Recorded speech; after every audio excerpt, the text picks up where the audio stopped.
શહેરમાં ગેરકાયદેસર હથિયારો ઘુસાડતા માણસો વિરુદ્ધ કાર્યવાહી કરવા માટે પીસીબીની ટીમને સૂચના આપવામાં આવેલ હતી।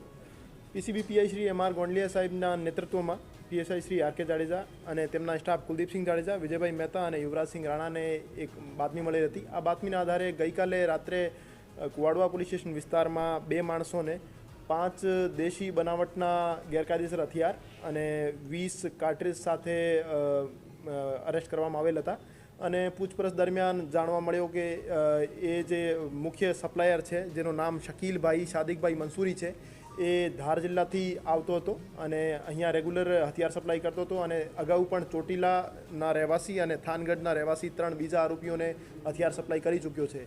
તો એમને પકડીને એમની સાથે જગ્યા ઉપર જઈ અને બીજા 11 હથિયાર અને 10 કાર્ટ્રીજ બરામદ કરવામાં આવેલ હતા। તો આ રીતે કુલ 5 આરોપીઓ પાસેથી 16 ગેરકાયદેસર દેશી બનાવટના હથિયાર અને 30 કાર્ટ્રીજ બરામદ કરવામાં આવેલ છે અને હજુ એ આરોપીઓના 4 દિવસના રિમાન્ડ મેળવી એમની પૂછપરછ કરવામાં આવી રહી છે અને ફર્ધર કઈ જગ્યાએ એમને હથિયાર સપ્લાય કર્યા છે અને કોને કોને આપ્યા છે એ બાબતે ફર્ધર તપાસ ચાલુ છે। જે રિસેન્ટ તાલુકા વિસ્તારનો મર્ડરનો બનાવ છે એ બનાવ સાથે આ જે હથિયાર પકડાયેલા છે એનો કોઈ ડાયરેક્ટ લિંક નથી, પણ અમે સમય પર જે રાજકોટ શહેરમાં ગેરકાયદેસર હથિયાર સપ્લાય કરતા માણસો છે એના વિરુદ્ધ કાર્યવાહી કરવાની ડ્રાઈવ કરતા હોઈએ છીએ। આ ડ્રાઈવના દરમિયાન આ માણસને અરેસ્ટ કરવામાં આવેલ છે। हमारी पूछपरछમાં આ સામે આવ્યું છે કે છેલ્લા 1 મહિનામાં એને 16 હથિયાર સપ્લાય કર્યા છે, પણ રિમાન્ડ દરમિયાન એની ફર્ધર પૂછપરછ કરવામાં આવશે અને બીજા કોઈ પણ જગ્યાએ એને હથિયાર આપ્યા હશે તો એમની પાસેથી પણ અમે બરામદ કરીશું। એમાં 5 પૈકી 3 જે આરોપી છે જેમાં જયસુખ ઉર્ફે જેસો વાઘેલા છે એમના વિરુદ્ધ 9 ગુના દાખલ થયેલા છે, જેમાં આર્મ્સ એક્ટના, પ્રોહિબિશન એક્ટના અને અટેમ્પ્ટ ટુ મર્ડરના ગુના દાખલ થયેલા છે। આરોપી ગાવસ્કર ઉર્ફે દર્શન જે આરોપી છે એના વિરુદ્ધ છાપર વેરાવળમાં અને ગાંધીગ્રામ પોલીસ સ્ટેશનમાં આર્મ્સ એક્ટનો ગુના દાખલ થયેલા છે। આરોપી પ્રદીપભાઈ કરપડા જે છે એના વિરુદ્ધ પણ ચોટીલામાં પ્રોહિબિશન અને આર્મ્સ એક્ટના ગુના દાખલ થયેલા છે।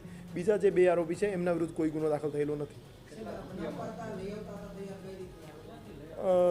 એ મુખ્ય સપ્લાયર જે શકીલભાઈ સાદિકભાઈ મંસૂરી છે એ ધાર જિલ્લા મધ્યપ્રદેશનો રહેવાસી છે અને ત્યાંથી અમે એમની રિમાન્ડ દરમિયાન એમની પાસેથી માહિતી મેળવીશું કે આ કઈ જગ્યાથી બનાવતા હતા, એક્ઝેક્ટ એનો પાછળનો સપ્લાયર કોણ હતો। પૂછપરછ દરમિયાન અમને શંકાસ્પદ નામ મળ્યા છે, પણ અમે વ્યવસ્થિત પૂછપરછ કરીને જે પાછળની ચેન છે એને પણ અમે અરેસ્ટ કરીશું। કેટલા રૂપિયામાં વેચતા?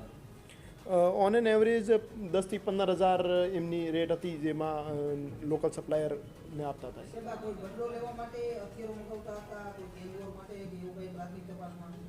આ બાબતે એની ચોક્કસ કંઈ માહિતી જાણવા નથી મળી કે એમનો કોઈ પર્ટિક્યુલર મોટિવ હતો। એ જ્યાં સુધી અમારું માનવું છે કે પોતપોતાની રીતે ઇન્ડિવિજ્યુઅલ જેને હથિયાર રિક્વાયરમેન્ટ હોય એને હથિયાર આપતા હતા, પણ એ આપસમાં એનો કોઈ લિંકેજ હોય એ હજુ સુધી સામે આવ્યું નથી।